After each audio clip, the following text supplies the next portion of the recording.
namni mul'ataa wanta dhibboo hojjetoo osoo hin taane waan tokko karaa dhibbaan hojjetaa jedhama. Waan mara jalqabanii jalqabatti gad dhiisuun amala nama mul'ataa miti. Namni mul'ataa wanta jalqabe hamma galmaan ga'utti xiyyeeffannoon hojjeta malee hin boqotus. Kanaaf xiyyeeffannoon hanga jedhame bira ga'anitti wanta qabatan ciichanii hojjechuun immoo amala nama mul'ataati. Of qaban malee wanti yaadan hin qaban akkuma jedhamu waa qabachuuf of qabuun dursa. Haalaan ofummaa dhiisanii mul'ataan of qabanii deemuun firii ajaa'ibsiisaa nama hammachiisaa jedhu gargaaraa Piroofeesar Mihiratu Shaanqoo. Maarree dookumentariin har'a qabannee isiniif dhiyaanne kunis hojiilee godina Shawaa Lixaa keessatti hojjetaman keessaa hojiin piroojektota yeroo fi qulqullinaan milkeessuu keessatti gaggeessitoonni jijjiiramaa maal hojjetan gaaffii jedhu kan deebisu ta'a. Ragaalee waajjira dhimmoota koominikeeshinii mootummaa godina Shawaa Lixaatiin sassaabaman qindeessuun kan simbiraan ga'u Salamoon Darajjee ogeessi suur-sagalee Waaqooyyamaa Muyyee waliin ta'uudhaan nu waliin tura.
sursagalee armaan olitti daawwattaniin ijaarsa gamoo bulchiinsaa yeroo fi qulqullina karoorfamiin xumuramuun alatti mul'ata gaggeessitoon jiramaa kan itti madaalamu ta'us ni agarsiisa.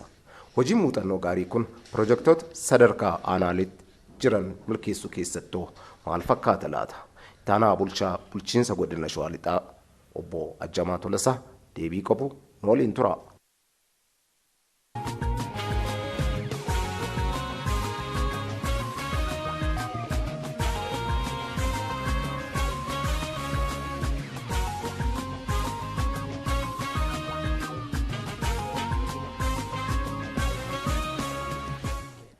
karaa adda addaatiin kan hojjetamaati jiranii mootummaadhaanis miti mootummaadhaanis piroojektonni keessumaa xiyyeeffannoo guddaa barbaadan kanneen akka piroojektota daandii, bishaanii, barnootaa fi piroojektota fayyaa kanneen kun xiyyeeffannoo guddaa argatanii akka hojjetaman ta'aati ture. Kanaan gama mootummaatiin yoo ilaallu bakka sadiitti qoonnee ilaaluu dandeenya. Piroojektota federaalaan hojjetaman, piroojektota mootummaa naannootiin hojjetamanii fi piroojektota godinaa fi bajata aanaatiin hojjetaman jechuudha. Kana yoo ilaallu bara 2013 kan sanaan dura jalqabanii guuttatamaa illee turanis dabalatee hojiinsaa akka dafee saffisaan xumuramee warri xumuramuudhaan mala hawaasa bira ga'u koreen piroojeektii sagantaa adda addaa baafatee deeggarsaaf hordoffii gochuudhaan bakka rakkoon jirutti koreen itti dhiyeenyaan hiikaa deemuudhaan hojiin baay'ee boonsaa ta'e hojjetaman jechuu hin dandeenya. Ammatti kan jiranii piroojektonni bajata federaalaatiin hojjetaman piroojektota 12 gara qarshii biliyoona 21tiin hojjetamaa turanii bajata naannootiin piroojektota 28 gara qarshii biliyoona 2.1 bajata godinaatiin piroojektota 186 gara qarshii miliyoona 395 akkasumas bajata aanaatiin piroojektota 136 gara qarshii miliyoona 179 waliigala godina keenya keessatti piroojektonni bara darbee hojjetamaa turan piroojektota 362 qarshii gara biliyoona 23.6 kan hojjetamaatii turani jechuudha. NGO'dhaan immoo NGO kanneen adda addaatiin gara piroojektota 5 international NGO'dhaan gara piroojektota 5 gara qarshii miliyoona 148 waliigala akkasitti piroojektota kana yoo fudhanne hojii guddaa piroojektota guddaadha jechuun hin danda'amu. Kun akka godina keenyaatti deeggarsa hordoffii federaalli isaa hojjetu, naannoon isaa hojjetu, godinaanis aanaadhaan isaa hojjetamu akka koree piroojeektii godinaa dhimma tajaajila hawaasa uummata keenya bira dafeetu akka ga'uuf deeggarsa hordoffii hojimaata seera bittaa faayinaansii mootummaatiin akka hojjetamaniif hojii gurguddaan hojjetamanii jiru. Kanneen keessaa gaggabaabsettuma maqaasaa isinii kaasuudhaaf akka federaalaatti piroojektonni hojjetaman fakkeenyuma isinii kaasuudhaaf daandii asfaaltii Gincii Shukutee gara qarshii miliyoona 800 fi miliyoona 98.2 hojjetamaa jiru. Daandii asfaaltii Shukutee Culluttee kan jedhamu gara qarshii biliyoona 1.6 hojjetamaatii jiru. Daandii asfaaltii Amboo Walisoo gara qarshii biliyoona 1.3 daandii asfaaltii Geedoo Gooban gara qarshii miliyoona 900 daandii asfaaltii Gudar Sayyoo Jimmaa gara qarshii biliyoona 3.64 daandii asfaaltii Mugar Abuunaa kan Abuunaatti geessu karaa Mogoriin kan ammammaatti eeyyamameera hojiin illee jalqabamuu baate gara biliyoona 5tiin daandii asfaaltii Abbaa Sarara Lamaa magaalaa Gudar Amboo Gudar qarshii biliyoona 1.38 jallisii Gudar Faaxoo aanaa Gudaritti aanaa tokkee Kuttaayee keessatti kan argamu jallisii guddaa lafa hektaara 5,000 oomishuu danda'u biliyoona 3.4 buufata humna elektirikaa Gudar kan eebbisame jechuudha gara qarshii miliyoona 110 buufata humna elektirika Gincii gara qarshii miliyoona 260 ijaarsa hospitaala referaalaa Amboo gara qarshii biliyoona 1.53 walumaa galatti piroojektota armaan olitti caqasaman qarshii biliyoona 21 bajata federaalaatiin hojjetamaatii jiru. Kun koree piroojeektiitiin bakka rakkoon jiru federaalaa gabaasaa bakka hojichi dhaabbate dhufee qaamni barbaadamu akka laalu gochaa kana hojii keessa akka galu deeggarsi hordoffiin godhamaa ture jechuudha. Pirojektoota baajata naannootiin hojjetaman immoo hospitaala jeneraalaa Amboo gara qarshii miliyoona 89.48, hospitaala Gindabarat miliyoona 32.9, hospitaala Gincii miliyoona 32.9, mana barumsa sadarkaa lammaffaa Gincii gara miliyoona 15.9, mana barumsa sadarkaa lammaffaa Ifa Boruu Buuyyamaa Roggee aanaa Dirreen Cinni qarshii miliyoona 34.5, mana barumsa sadarkaa lammaffaa Ifa Boruu Qoricha Kootichaa aanaa Coobii qarshii miliyoona 34.5, mana barumsa sadarkaa lammaffaa Ifa Boruu Meettaa Walqixxee qarshii miliyoona 34.5, mana barumsa bultii addaa boarding school aanaa Amboo keessa gara qarshii miliyoona 155.4, mana barumsa sadarkaa lammaffaa giiftii dureedhaan nuu kenname innis jira. Ijaarsa horsiisaa fi guddisa cuucii Amboo gara qarshii miliyoona 30.67, ijaarsa mana kuusaa Baakkoo Tibbee qarshii miliyoona 8.92, bishaan dhugaatii magaalaa Baakkoo qarshii miliyoona 140.6, bishaan dhugaatii magaalaa Gooroo qarshii miliyoona 9.4, bishaan dhugaatii magaalaa Goojjoo qarshii miliyoona 31, bishaan dhugaatii magaalaa Ejeree qarshii miliyoona 130, bishaan dhugaatii magaalaa Incinni qarshii miliyoona 71.8, ijaarsa jallisii laga Balloo aanaa Jalduu qarshii miliyoona 9.63, jallisii laga Somboo aanaa Abuunaa miliyoona 6.6, jallisii laga Jamjam aanaa Ejersa Lafoo miliyoona 2.9, daandii Koonnoo Doggomaa aanaa Abuunaa gara qarshii miliyoona 399.9, daandii Gudar Qanyi Dalasaa qarshii miliyoona 416, daandii Qanyi Dalasaa Goodaa Arbaa qarshii miliyoona 330, daandii Goodaa Arbaa Waayyuu qarshii miliyoona 347, riqaa laga Qaqallii aanaa Ejersa Lafoo qarshii miliyoona 14.8, riqaa laga Gurraa aanaa Liibanjaawii qarshii miliyoona 9.2, riqaa laga Orofee aanaa Ejersa Lafoo qarshii miliyoona 8.2, riqaa laga Gibee qarshii miliyoona 2,200,000. Walumaa galatti pirojektoota armaan olitti caqasaman kan qarshii biliyoona 2.1 bajata naannoo Oromiyaatiin godina keenya keessatti hojjetamaa jira jechuudha. Gama bajata godinaa fi aanaatiin tokko waajjirri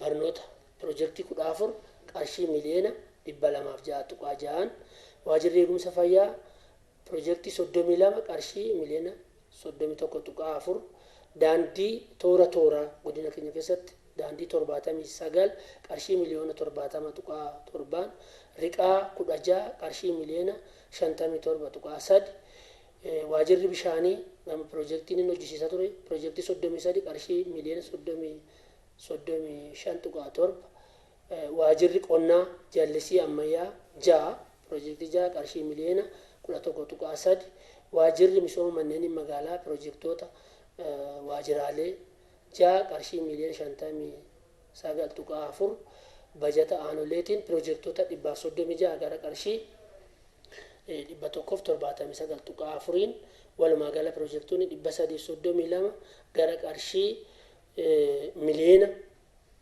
852 naannoo kanatti siquun hojiin kun hojjetamaatii jira jechuudha. Egaa kana keessaa pirojektoonni hedduun bara darbe kana baay'ee eebbifnee jirra jechuudha. Mana barumsa Ifa Boruu kan aanaa Meettaa Walqixxee keessatti argamu eebbifameera. Mana barumsa Tokkee Muunyoo kan waggaa 5 ol hidhamee uummata bira tajaajilli isaa gahuu dide karaa qabsoo guddaa taasisuudhaan hanqinaalee jiran hiikuudhaan xumuramee eebbifamee jira. Dareewwan dabalataa adda addaas xumuramanii jiru. Riqaa gara riqaa 17 xumurree san keessaa riqaan 14 qabatamaadhaan eebbifamaniiti jiru. Daandiin tooraas hedduun isaanii eebbifamaniiru kana jechuudha. San bira darbee egaa asittis godina keessatti gamoo piroojeektii godina kanaa akkuma amma laaltanii jirtan yeroo gabaabaa keessatti jalqabamee amma hojiinsaa xumuramee eebbaaf qophoofnee jirra jechuudha. Ummataaf hojjanna jennetti tokkoffaa ofirraa ka'uu qabna. Namni liidarshiippiin ofirraa jalqabne orma hoogganuu hin danda'u. Ofirraa kaatetti qulqullinnas haa ta'u, hojii hojjettus haa ta'u, fakkeenyummaan kee tajaajila ummataaf kennitus haa ta'u, ati otoo hormatti quban qabin ofitti quba qabdee ofirraa ka'uu qabda. San booda immoo abbaa hojichaa hin hojjenne immoo hojjedhu jettee itti agarsiifte.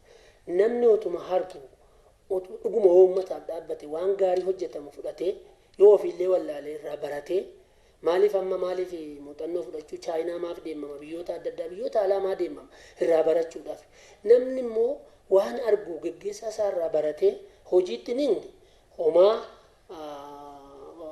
uummataaf dhaabbate jechuun hin danda'amu. Amma iddoo baay'eetti kosii adda ta'e keessa taa'uun tajaajila uummatu akkuma sana jechaadha uummatas hin tajaajilu. Namnis gaafa dhufe kenna tajaajila irratti hanqina qabna jenneen baay'ee dubban tokko isa. Kanaaf namoonni waan akkasii godhan irraa barachuu qabu. Kan irraan baranne immoo tarkaanfii fudhatamuu qaba kanaan booda.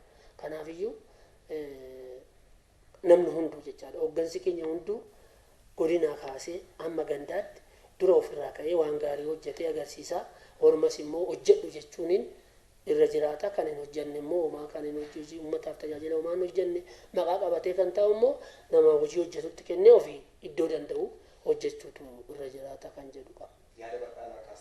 Dhiigatitti dhangala'ee lafeetitti cabee lubbuu dargaggeessa baay'eetitti dhabamee dhalataa baay'eetu mana barumsaa keessatti firii dadhabbisaa otoo hin argin du'aan cabee qaamni hir'atee karaa garaa garaa aarsaan kaffalameeti kan dhufe.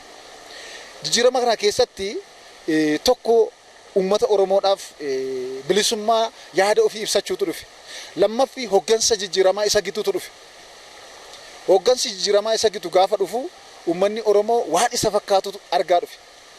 Akkuma amma mooraa kana keessatti argaa jirru kaleessa mooraan kun seenaadhaanis kan beeknu ijaanis kan agarru waan arguudhaaf namatti ulfaatu waan ilaaluudhaaf namatti ulfaatu mooraan kun mooraa ilma Oromootti cabe ilma Oromootti dhiige ilma Oromoo keessatti garafamaa ture. Har'a garuu seenaan sun jijjiirame karri isaa akkuma ilaalamu karra odaa bokkuun abbaa gadaa irra jiru uleen siinqee irra jiru qabannoon haadha siinqee uleen haadha siinqee akkaataa kanaan mooraan kun bareedee waan Oromoo urgaa waan Oromoo fakkaatu waan Oromoo jedhu argu kotti akka nama dhuunfaa tokkotti baay'een gammada. Egaa akkuma beekamu kaleessa dheengadda dargaggeessa Oromoo mana mootummaa ilaalaan ture. Ilaaluu miti dhaga'uun barbaadu. Amma garuu seenuudhaaf illee kadhachaa jira. Seenuudhaaf illee hima gaafachaa jira.